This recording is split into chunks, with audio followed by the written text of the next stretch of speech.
All right, we're going to go ahead and get started with our presentation this evening. Thank you all for being prompt and for coming this evening to learn more about our new economics and computer science joint major. My name is Elizabeth Eichinger, and I'm the senior program coordinator in the economics department. I'm going to review the agenda for our session this evening. First, we're going to hear from our department chair, Dr. Hajim Nesbash, to discuss the goals of the economics computer science joint major. Then we're going to hear from Dr. Chris Carbonik, who's going to talk about data as it relates to public policy.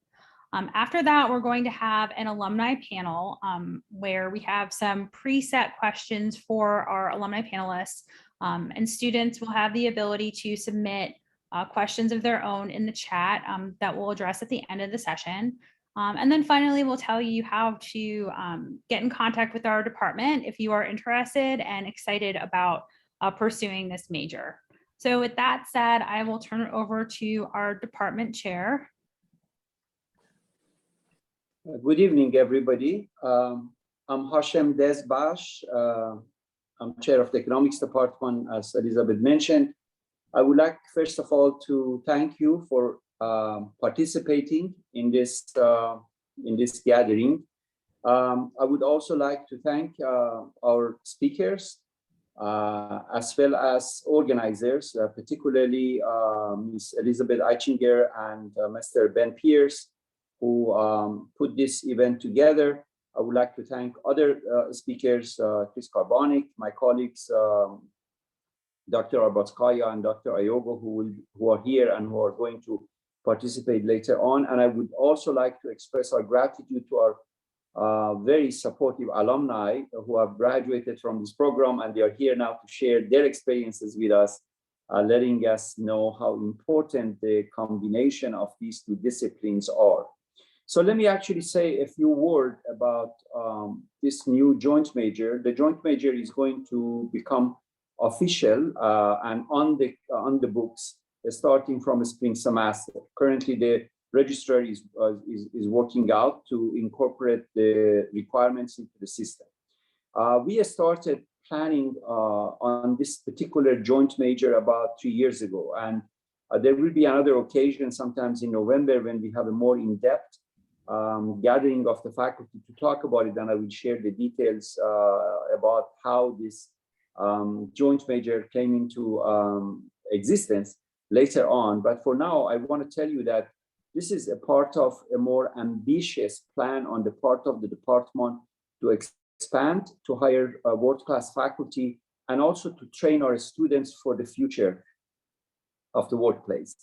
You are all familiar with different academic institutions, different places who are trying to attract the students. And sometimes the menu that they offer is almost like you go to an ice cream shop and you want to have a few flavors of your choice. A little bit of here, a little bit of data, a little bit of computer, a little bit of analytics, and then you are made to believe that you are done now and you are ready for the market. That's not how this program is set. This program is set to give you an in-depth training in computer sciences as well as in economics. And once you acquire that, then you are going to be on a completely different level in terms of your capabilities that many others across the country who are coming to the market with a more superficial training in these fields. When we were getting ready for this computer joint major, we also did a survey to see how many such programs exist across the country. We came across very few, I think 7 or 8 joint major in economic and computer science, and they were all at elite school, mostly at places like MIT and Cornell and Brown. And that basically indicates that there are other players who are already in the market. There are many computer science departments across the country, and there are many economics departments across the country. But the marriage between the two is not that common. It's not that the marketplace doesn't want it. In fact, the marketplace wants it. It's the issue. The issue is to who is going to be there first, and then you are going to have others who will join later. We are very happy that we are one of the first departments across the country who are actually joining this particular training. There was a conference that was organized by the Federal Reserve Bank of Atlanta a couple of years ago, right here in Amelia Island. And most people who participated were leaders actually in financial industry, regulatory agencies across the country, US, and across the world. And one of the main themes was that there are so many changes happening in the world of computer sciences and high tech, but there is no really fundamental economic understanding of how these changes are going to come about. And because of it, it's very hard to regulate. And this was from a regulatory perspective and from a policy perspective. And they said that one of the reasons that is so difficult is that we do not have people who have profound understanding of economics and profound understanding of computer science. That's why a program like this is critically important.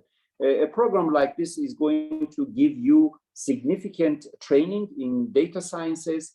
Our own economics department has a very rigorous actually sequence of empirical courses and data analytics. It starts with our statistics course, our econometric course, our forecasting course, our machine learning course, our microeconometric course, our financial econometric course.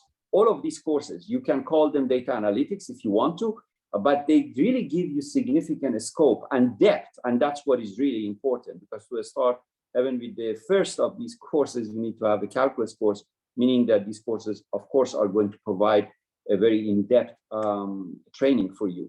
They're going to teach you empirical methods. Remember that economists for a very long time have been developing empirical methods to deal with social phenomena.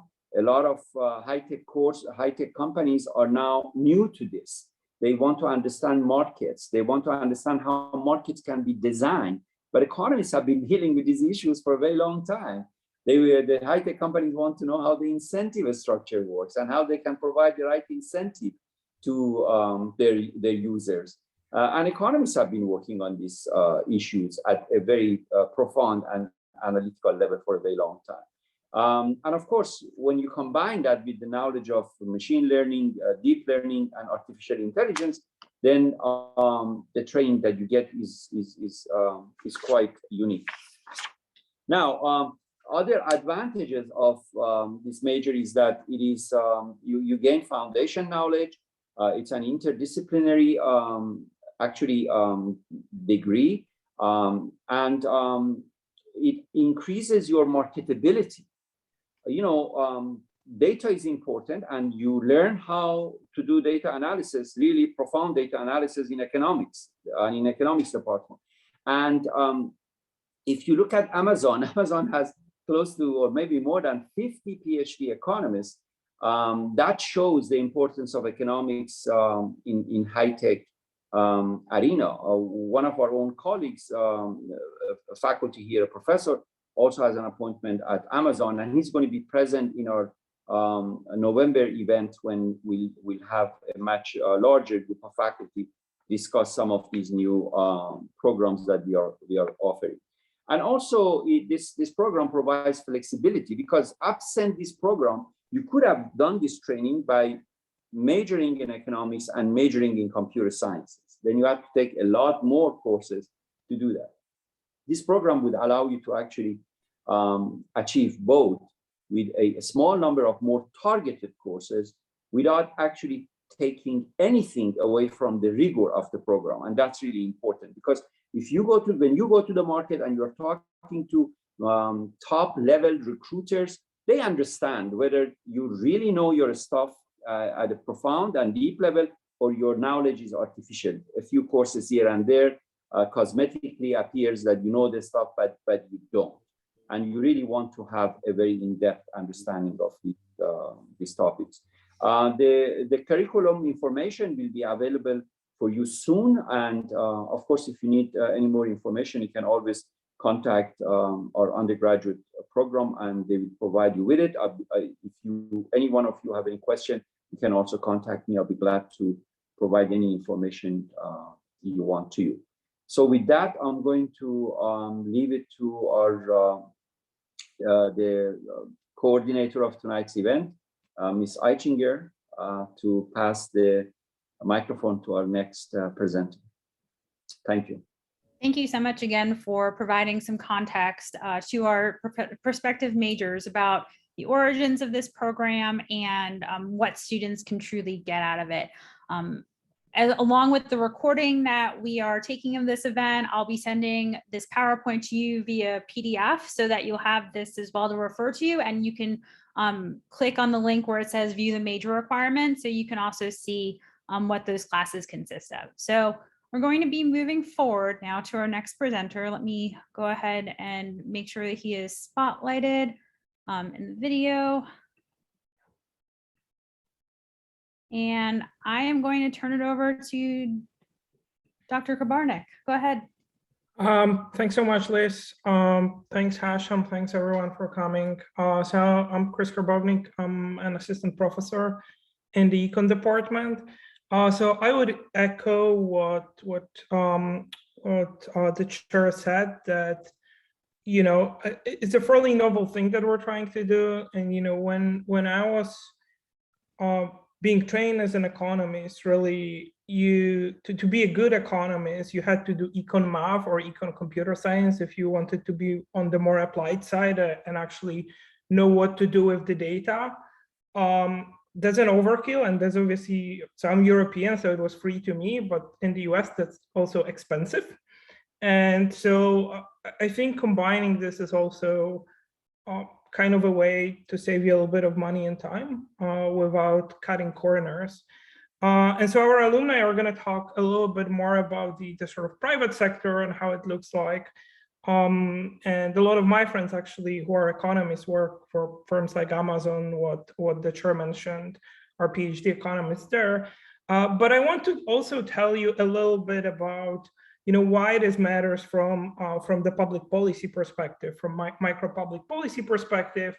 And if you're the type of person that actually wants to save the world, this major is also good for you, right? We can save the world one regression at a time. And you don't need to work for a large corporation really to use these kind of skills. So if you're more interested in terms of public policy, governments at all levels really now need people who can understand both economics and who can work with the data. And if they cannot get these people, for instance, because they don't pay competitive wages, there is a vast array of consulting companies that provide these services to governments at either federal or state or local level. You can be a civil servant, again, from the Department of Education to Department of Justice.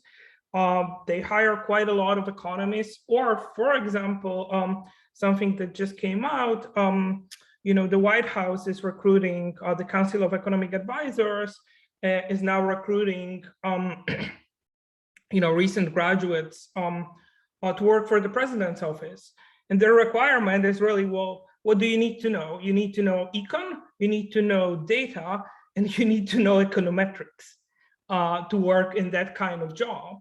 And that's really what we're trying to sort of combine in a single pill here. You can be a professor. I think there's a very good prerequisite for a PhD, either in pure economics or in any kind of management decision sciences, poli-sci, political sciences, public policy, education policy. As I said, when I was thinking about doing my PhD, an option for us really to get to top programs was only, okay, you need a math degree, and a lot of computer science when I was growing up was still in the math departments rather than in separate computer science departments, and then econ. So now you don't necessarily need to take all this coursework, and that's going to be a very good prep, for a PhD in these kind of topics, or grad school more broadly. In terms of topics that you're going to analyze, on the public front end, this could range from analysis related to any kind of competition and antitrust, and that's on either private sector company or for DOJ or White House or any other authority, that regulates this. Public health and epidemiology, CDC hires a lot of economists and or public health oriented people, that know these models. These COVID analysis that you see every day, they're coming from somewhere. They're very often coming from statisticians and economists who also know the data, so who know the methods and the data. Schooling, right? So there is a huge federal program, No Child Left Behind, where the federal government forces a certain analysis on local school districts. So a lot of them have people who know econometric statistics and also data analysis.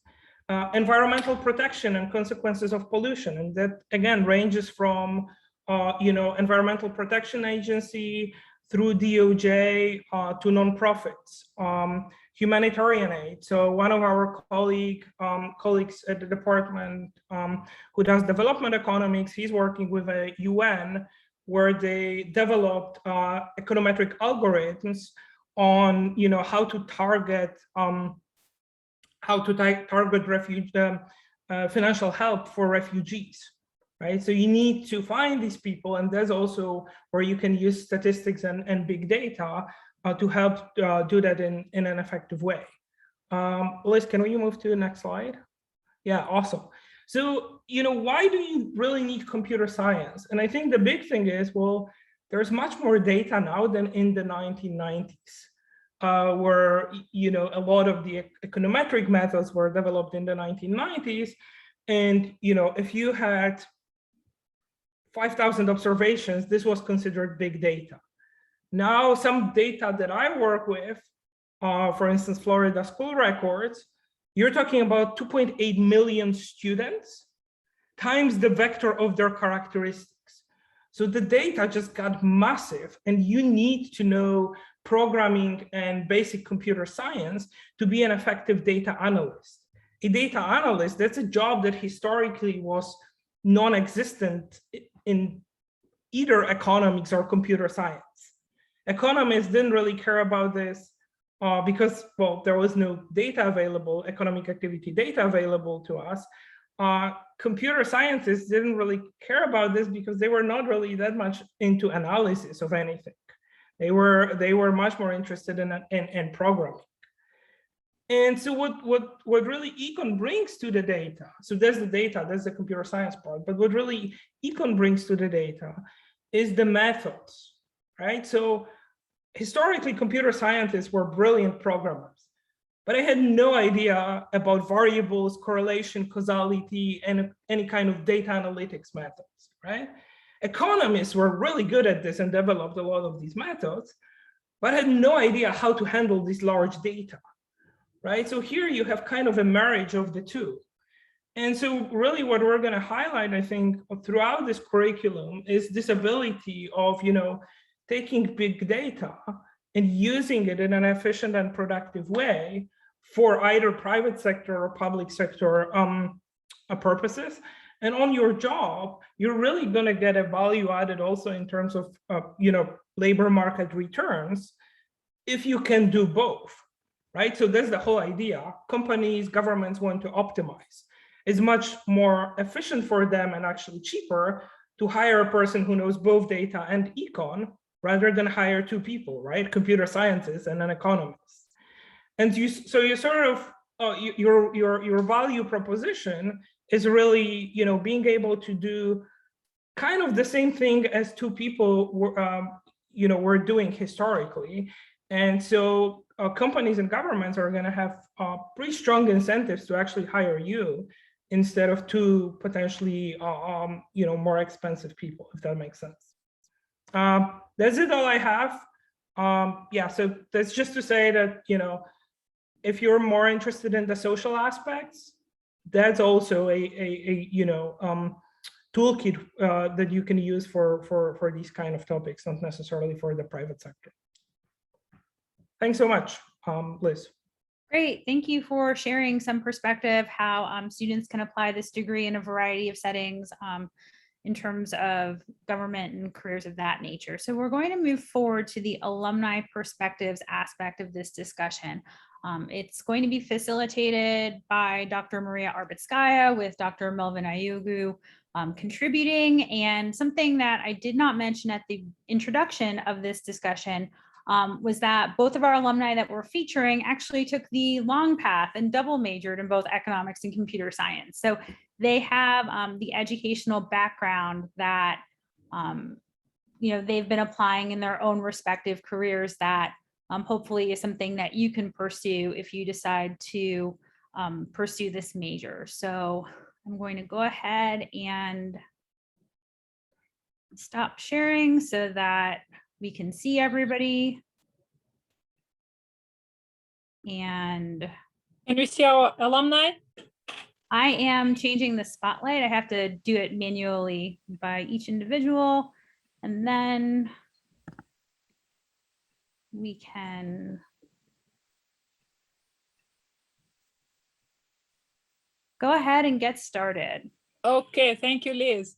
So we are lucky to have 2018 alumni, Emory alumni here with us, and they're going to tell us all about computer science and economics and how those are important educational backgrounds that they have in their career. So let's start with the introductions. Can you please introduce yourselves and tell us where you are located, what organization you are in, and what's your position? So how about we start with Junyan?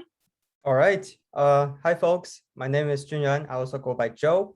I graduated from Emory in 2018 with a double major in computer science and econ math.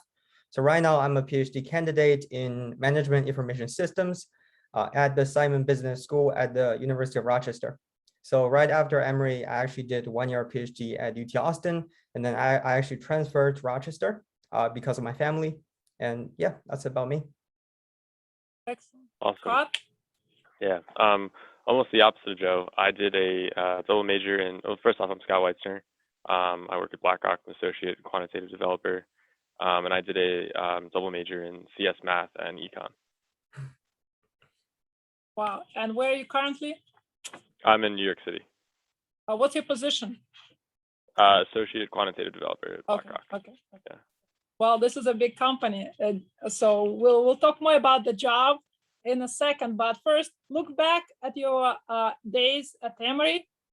At what point at Emory you realize that this is your path, this is your passion? When you get inspired, maybe a course you took, or maybe a discussion with someone. When did you get this inspiration to go your career path? Go ahead. I can start first. Yes. Yeah, first of all, I think, Scott, you look familiar. We two probably took the same classes. There's a bunch I could remember. I'm sure, yeah. Greeny, Mendelberg, all of those. Yeah, good memories. But for me, I always wanted to get into business. So I actually started as a pre-BBA. I was looking at, Gazeta, looking at whether I should go for accounting major or ISOM. But at the second semester, that's why I took all of the econ requirements. And really starting from the second semester of my freshman year, I took CS 170, and that's when I really thought, computer science is a lot more fun than, playing with Excel every day. And so I started doing research and starting, applying for the double major, and really started doing some research projects starting from my junior year. And then I think it was almost my senior year, I was attending one of the dinner meetings for the ODE Honor Society, which is with the econ department. And then during that time, it was Professor Anand from the ISOM department from Gazeta. He was sitting right next to me. He said, why don't you try out a PhD in either econ or computer science or in business? So that's how I got in touch with some of the professors in the econ department. I was working with Professor Zhang Kim, and then also Professor Wilma Taudry from the marketing department. And that's how I just got into, doing research and trying to become a faculty. Awesome. Yeah, so it's interesting, very similar. I was also considering doing BBA. I kind of came into Emory knowing that I wanted to do something in computer science, something in technology. I was always interested in that subject. And I actually started out wanting to do a minor in CS and then do BBA. And then I kind of elevated and I was like, actually, I really want to do a full major in CS and then also do the BBA. And funny enough, at the time, I was young, so realistically it didn't matter much. But they told me like, oh, if you do the BBA, the BBA is what's going to be on your degree, not the CS, like the physical degree. So I said, oh no, I want the CS as my physical degree. But realistically, the reason why I chose Econ was I really wanted something applied. I wanted to make sure like the numbers that I was looking at and like things that I was building like had more meaning than just like the math behind it. And like I took a couple econ courses and I just fell in love with the subject, and I felt that the combination of the two was a really, really strong path forward. And that's how I knew probably around my early sophomore year that I was going to do both. Yeah, you talked about the specifically computer science, importance of computer science. Can you specify some programs or some computer programs or technical skills that you find most useful in your job? Yeah, I mean, I'm in an interesting spot. So like quantitative developer is like kind of a, makeshift title, but like realistically, I'm in a kind of interesting combination of engineering and quantitative research where I'm actually building tools for our quantitative researchers. And so like a really interesting data point is like when I started at BlackRock, I would say just including the trading and portfolio management functions, about 20% of the people in those functions knew how to code. And I'm now 3.5 years in, and I'd say that that's about around, last time we checked, around 65%. And the reasoning behind that is, we talk about big data, and I don't really think that big data by itself like actually has like a true meaning. But like what I think about big data is, we're so used to just looking at or building UIs, like thinking that we know how to. A lot of software engineers think they know what people who are users of that data want to see. And really big data for me means we're converging on a point where there's so much data that we don't even know how to display it. So having those underlying skills, like knowing specifically how to use like Python or R. Python is one of the most popular languages at BlackRock. To actually like explore that data for yourself is just absolutely invaluable. And it's shown because people, like if you look at the number of computer science, econ, and math degrees that are coming out, and not finance degrees, it's very quickly overcoming the amount of people who are just like strictly majoring in like finance or business. Joe, Yeah. what's your perspective on that? I really resonate with what Scott said because in addition to just doing research, I also teach classes at a business school. So right now I teach social media analytics for MBA and MSBAs. So what we're seeing right now is we have these surge of what we call EMBAs, right? Executive MBAs. So these people are, middle management in companies who have worked for 10 and 20 years, who have never coded before. And they wanted to come to B school and try to learn Python, try to not really, understand everything, but try to get themselves used to the environment, to coding and just to machine learning and everything. So they're certainly trying to keep up. And certainly as I see that, at B school, we teach very simple version of these analytical models. But if you start very early, start with something very solid with a, double combination in econ and computer science, I think you'll never need an MBA in your future career. Okay, so if you think about starting with a computer science as a novice, where do you start really? Like what would be the first step for you to learn some basic computer skills to prepare yourself for the career? I can start this one. I would say like I think when people are young, like the field of computer science is just so vast. People get caught up in like the tools that you need to learn. I would make it easy. I'd say choose Python. Just start with Python and find a problem that's interesting to you, or find a project that's interesting to you. It can be very simple, and just kind of just Google is your friend. I mean, at the end of the day, I mean, you'd be shocked. I have a big monitor right in front of me. I have Google on one page and I have my code on the other. So, it's really like it's not like things that you would just know off the top of your head. So be diligent about just searching for answers, and like, it's okay to be, kind of have imposter syndrome. I have imposter syndrome, currently I'm 3.5 years into my job. So I would say just choose Python, make it easy for you, take that out of the equation, and just find something that interests you and try to automate it or try to build something. Yeah, I super agree with that. For me personally, I've never coded anything before in high school, certainly not during my first year of college. That's why, I wanted to go for accounting, because you don't need anything. But then certainly I think for CS majors, we, started with object-oriented languages like Java, which is super hard. And I would say maybe the first 2 years were a little bit harder, and then everything just got a lot easier over that. I didn't start Python until my 3rd year. But right now, for anybody who's never coded before, there are tons of information and courses online that are super mature and well developed. Just to name a few, there's, all kinds of Python, machine learning, whatever courses on Coursera, Udemy, from the beginner level to very deep levels. If you really want to get into research, Stanford has an open course on natural language and deep learning and all that. So there's just tons of resources on GitHub and all these open source websites. So that's really how you should start. Okay, so let's move to your job. So I'm just wondering, what do you think is the most challenging aspect of your job or training currently? Joe? I can start again. Oh, go. Oh, no, go Joe, go ahead. Go ahead. I started the last couple. Oh, I actually want to think about it. So go ahead, Scott. Sure. I would say really like, and I think this is where the econ shine, like specifically in my role, if you're at Amazon or Google or, a FANG company, it might be a little bit different, but I'd say distilling information.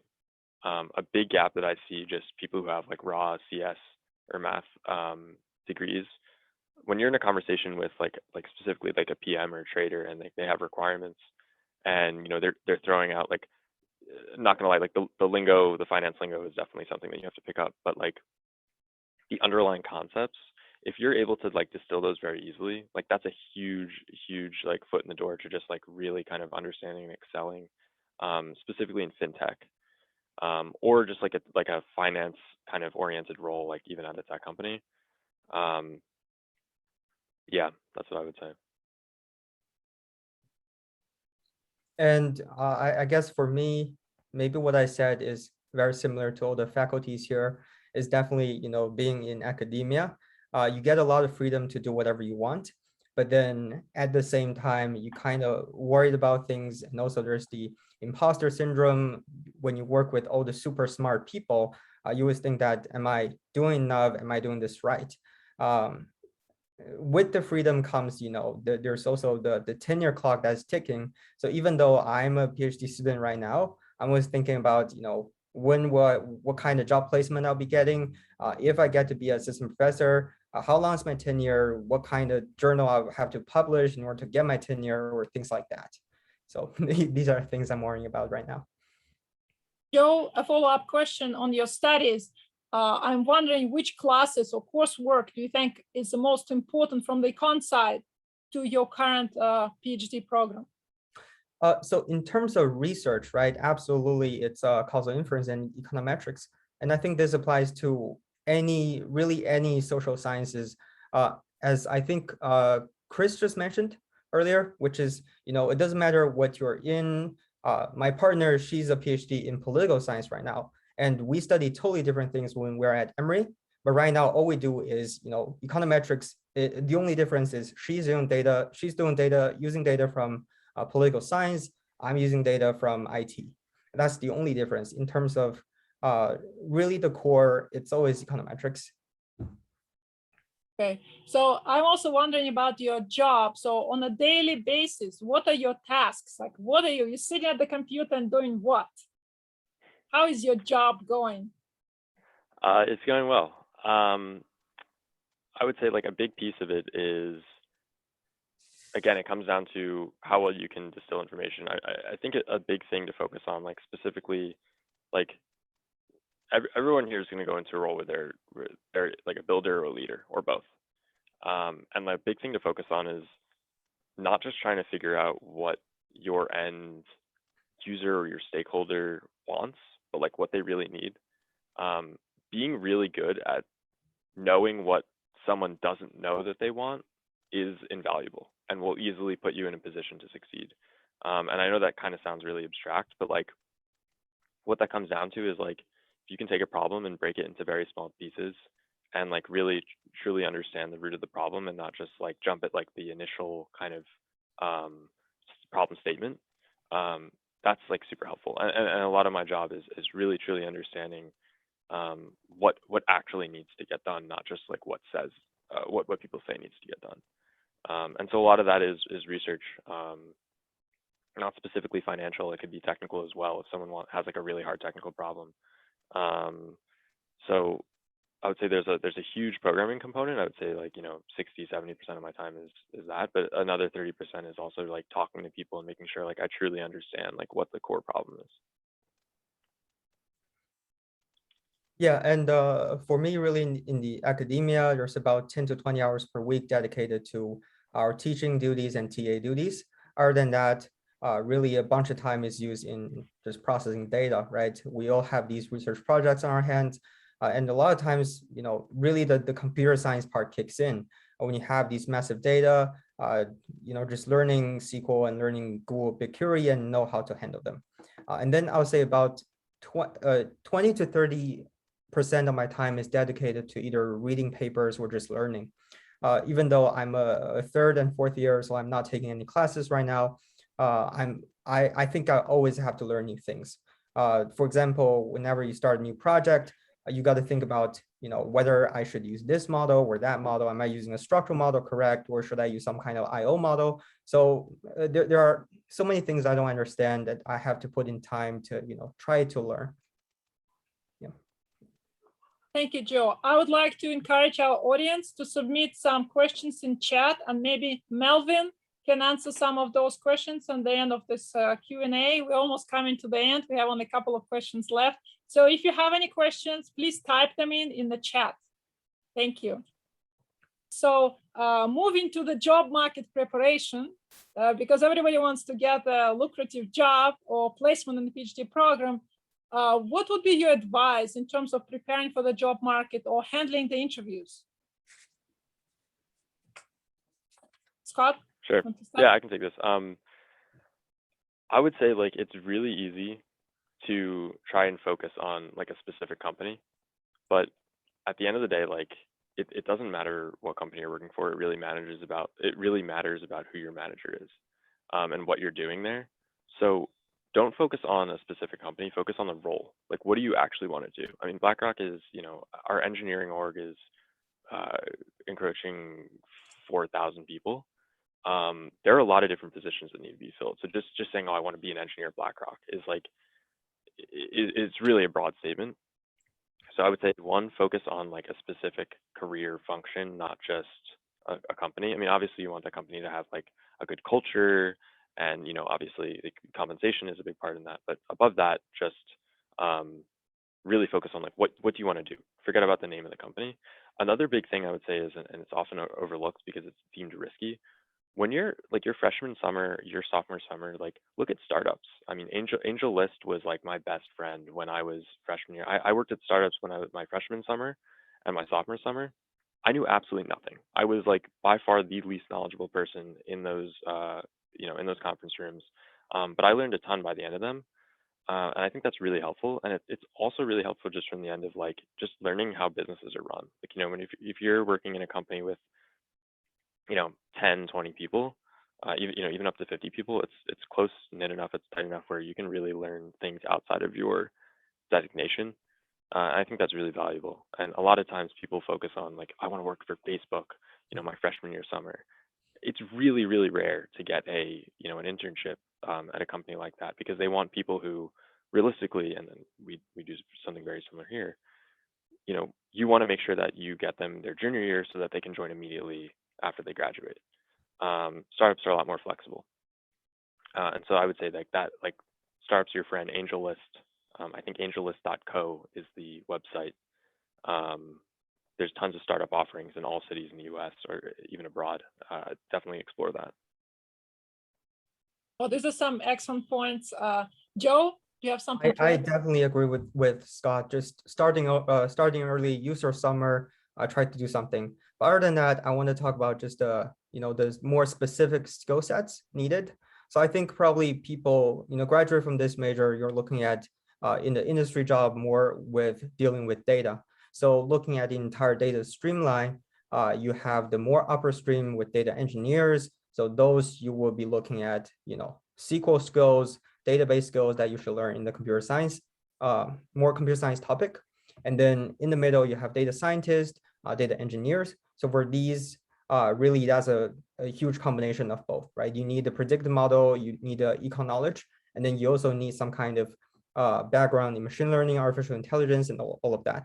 And then moving on to the downstreams, if you're more interested in business and analytics, basically some of the tools that you should start looking at is basic knowledge in micro and macro, and generally coding, Python coding ability, as well as using Tableau and Power BI. So these are generally what I think. Yes, thanks. So I have maybe just one, I guess, question. Any kind of broad, any other advice you have for the students here, prospective students who are thinking about majoring in computer science and economics? Any other advice you have? I would say it's a couple things. Shameless plug, just because I was part of the organization. The Emory Engineering Club, I think it's still called Hack Emory, is a really great resource. A lot of me overcoming like my initial imposter syndrome, feeling like I wasn't cut out for the field, was because of me in that. Was because of me joining that club. You meet some really great people. It's really great connections. I'm still like pretty close with a lot of the people who like I initially joined the club with, and a lot of specifically like the senior leadership in the club when I was a freshman. I would say another thing is like hackathons. So you have, I hope Emory still does a hackathon. If not, that's Joe. That's something you and I have to change. But Georgia Tech, I think, and UGA also, and I think even Kennesaw, they have hackathons, and it's really easy to get to. It's a lot of fun. You meet a lot of great people, and you kind of throw ideas around. You can pick up a new skill. So I would just be very aggressive about trying to network in those kinds of ways and like really integrate yourself into the specifically the Atlanta tech culture, because the Atlanta tech culture is growing rapidly. Not Emory, BlackRock actually just we have what we call an iHub in Atlanta, and it's very quickly becoming one of our core engineering offices. It's supposed to hold, I think at its peak, maybe 1,500 people, and the majority of them are going to be in the engineering function. So definitely try to integrate yourself into that community. Thanks, Scott. Joe? Yeah, for me, really is that I think people graduating who will be graduating from this program you're gonna have a very strong coding background and analytical mind. So you're gonna have no trouble at all getting a very good job in this kind of economy. So what I really think, if there's any advice, is actually what I wish I have done is try to reach out to more people and try to connect with your peers. That's also what Scott said.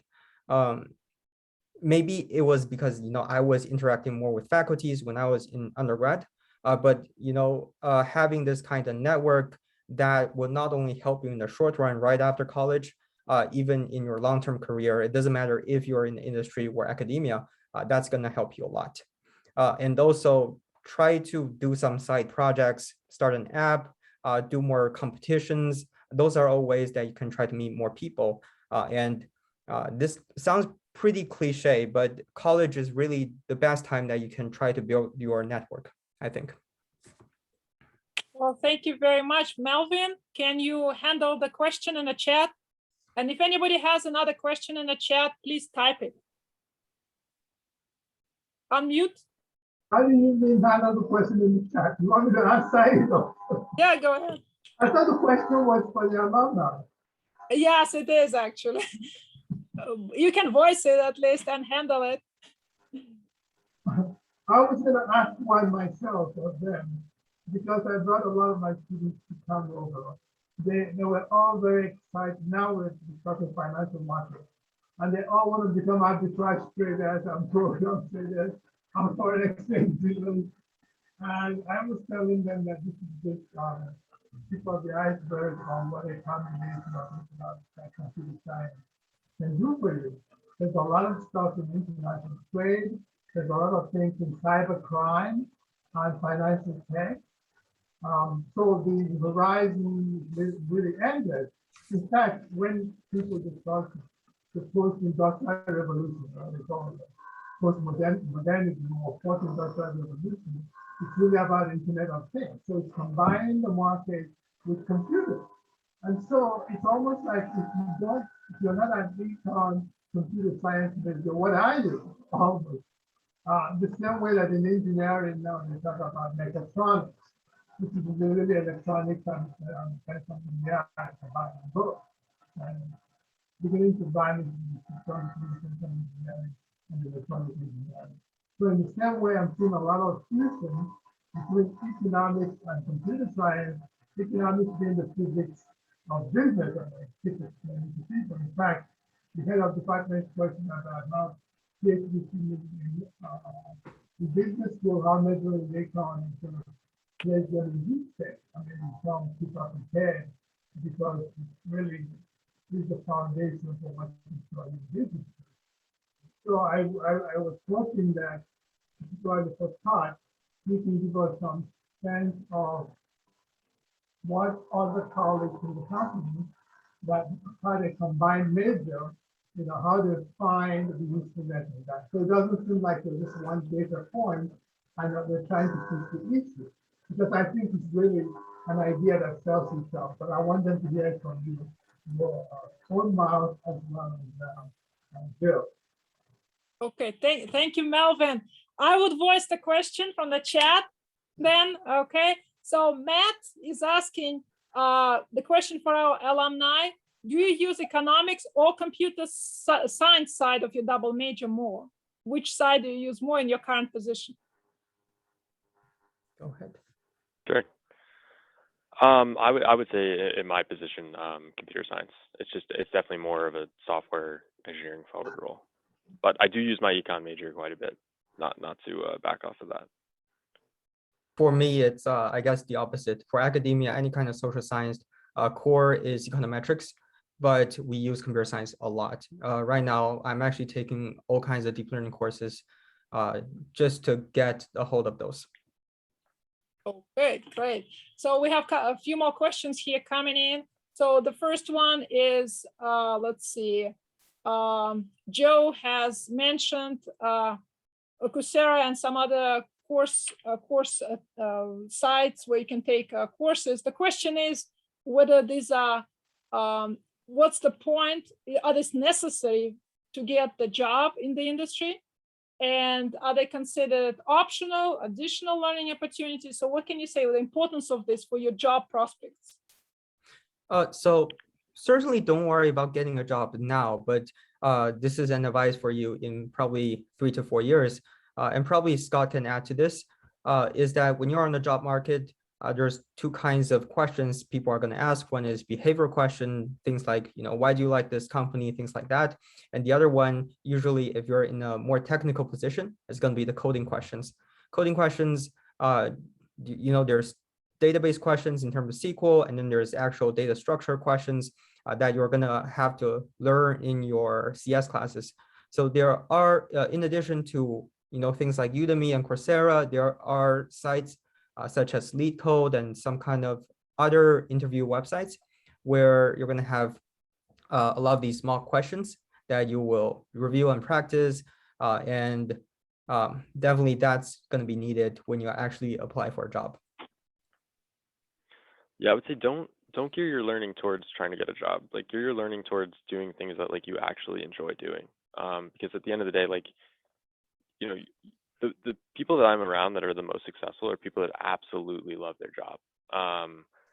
And so you want to be in a place where you're set to succeed doing things that you really enjoy. So focus on things that you really like. I mean, you'd be really surprised the combination nowadays. Like I was just reading about a startup where the person who built it is like incredibly into fashion.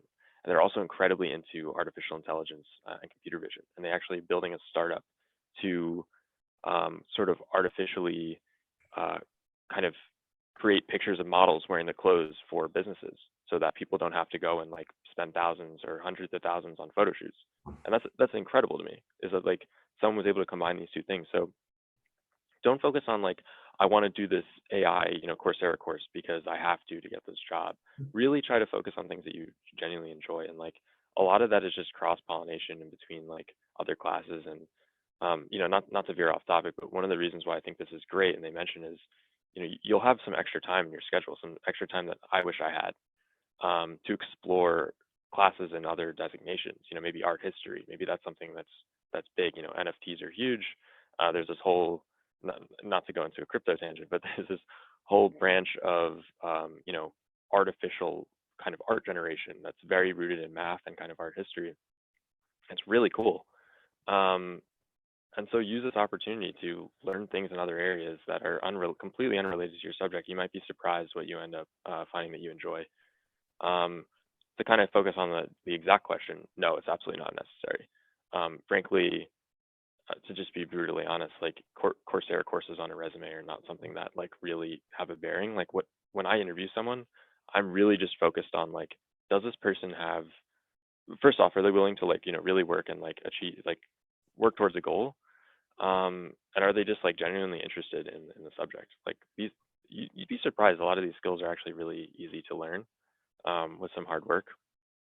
It's really a lot about the mentality that you have coming into it. Yeah, speaking of which, I have a question. How Econ specifically prepared you to the job and prepared for the interviews in particular? Like, what's the Econ training adds to this? Sorry, Maria, when he finishes, I want to come back. I wasn't aware that the communication was very poor. I had to put back my headphone. I took it off before, but now I know I have to have it on. So when he finishes, I want to come back and ask a question, and I apologize for the poor audio initially. Okay. Don't worry. No, All right. it's okay. So Sure. my question was, the last question was to our alumni.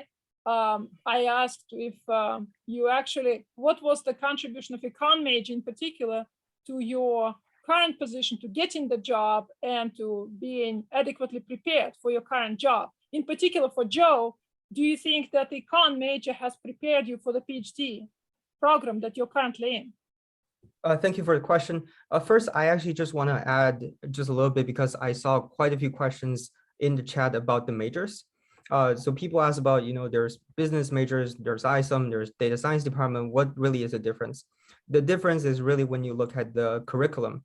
So based on my understanding, because I'm in the B school and I also work in data science, really what the Econ CS, this major provides is really rigorous training. I think if you do, sure, you can try to do BBA, or you can try to do data science, but they will get you by and get you a good job. But if you really want to really get down to the knowledge and try to extend your career, right, not going back to some kind of graduate school, I think you should try to go for the more deeper level training, such as this. And really going back to graduate research, I wish I had taken graduate level econometrics back at Emory. That's one thing I was hoping for, but other than that, I would say the training at Emory is pretty solid. Yeah, I would say sorry, I was gonna say definitely like the math side of econ prepared me. I mean, I was definitely more geared towards software engineering-ish roles, and like more quantity roles. So like, yeah, I would say it definitely helped me prepare. For software engineering, like definitely like there's this site called Leet Code. It's like kind of like programming puzzles. But in terms of like, brain teasers and like probability problems, like econ certainly helped me pass through those rounds. Well, wonderful. So we have, I guess, a couple more questions in chat that we can have. And Melvin wanted to come back. You said yes for a few minutes. So we're almost running out of time. As far as I understand, we're supposed to end soon, but There was a question about advice on networking in Econ, as an Econ student and as a computer science. We've heard something about computer science networking. What about Econ networking? Are there any opportunities that you know of about networking related to economics? Frankly, Joe, do you want to answer this one? I'm actually stumped on that one. The one on top of my head is, the ODE Honor Society, but that's more with, discussion with the faculties. So yeah, I think there really should be a student organization for the econ department. That might be something to put on the to-do list. Well, maybe Scott and Joe would help us. Yeah. Happy to help. Thank you. So Melvin, you wanted to come back for a couple of minutes, say something? I just want to say that what the Emory Department of Economics have put together in this double major is one of those things where the whole is greater than the separate parts. So it's not really about whether econ is more important than computer science or computer science is more important in that particular menu. It's a fusion, and it's that package that gives you that value. And once you don't need anymore, it's no longer this or that. What makes you different is this cross interdisciplinary development and skills that you bring to bear. You see things in a different light, they're totally different lenses. So you're no longer this or that, red or blue. You're now one country, one state, as it were. So I just wanted to say that. Then that said, I was going to ask Joe, no, Scott, you're on Wall Street, okay, to tell us if there are some of your colleagues with a similar combo, computer science, economics, and how they have found that very helpful in their career, just so that the potential majors could see that there's a market for this and that it's not just you coming to pitch, that it transcends your own experience and people use it in all kinds of endeavor. Yeah. Absolutely, yeah. I'll give you the exact opposite example of me. So like I'm more on the engineering side. I would say that 80% of my time is, in terms of where my focus is, it's on software engineering. It's building scalable solutions so that our quants can do better work. Mhm. I have a friend. He actually recently left to get an econ PhD at Stanford. He was the opposite. So he actually did a little bit different. He did physics and econ, but there was quite a bit of computer science in his physics course load. Right. And he was on the quantitative research side. So he was the exact opposite. He was doing almost 80% economics, price modeling, Mhm. and 20% of his time was doing actual, software engineering. And we had this exact conversation, and he was saying that a big thing that helped him, like with the CS side specifically, was when you're dealing with like huge amounts of data, you really have to be conscious about, how scalable your models and your pipelines are. And that was something that he excelled at, far beyond people that were, significantly senior to him. So he left as I guess he was still an analyst, and there were VPs, which, by the way, if you don't know the hierarchy, VP generally, you're 6, maybe 8 years into your career. Right. And he was much more knowledgeable about those subjects. So that's kind of like the two different paradigms where, if you're looking for more of like a specifically like, my domain is in finance. If you're looking Yeah. specifically for more like financial based role, Mhm. and you're coming in with a CS degree, you're armed with a incredible tool set that not a lot of people have. Right. Thank you. Yeah, that's Mhm. what I thought. Yeah. Okay. I wanted to voice the question from Selena, and that's about majoring in econ and computer science, joint major. She's saying she's interested in it, but not so good in computer science. She's taking a computer science 170 this semester. So the comment I have on this, the reply I have is, do what you love. Don't be really scared about trying new things. And that's what Scott was also saying. Don't try to build the resume. The main thing is to just continue doing what you love. You might not be so good at this point, but in 5 years, you might be the best in your department, wherever you go. So just pursue your interest, and that's the main thing, and invest your time and effort into it. And don't be scared about taking more computer science. And at first, it might be hard. but then later if you like this, you would actually have great results. So that's kind of to encourage everyone to just pursue their passion. Yeah, let's see. don't gauge don't gauge whether or not you like a major based off of the first class that you're taking in it. You know, there are plenty. You would be surprised. I mean, obviously, like the computer science course load like does play a lot into like kind of your thinking, but you'd be surprised how different the engineering field is specifically than the courses that you're taking. So don't let that get you down. Don't worry about GPA. Just learn. I think it's a great advice. Liz also put some comments about maybe you want to talk about the opportunities. So economics student society is currently working. Also ODE is active, and also Emory Economics Review is a journal where you can submit, publish your work, writing in economics. There's some opportunities available for econ students, and hopefully we'll come up with more opportunities in the future. I think unless there are any other questions, or anyone, Liz?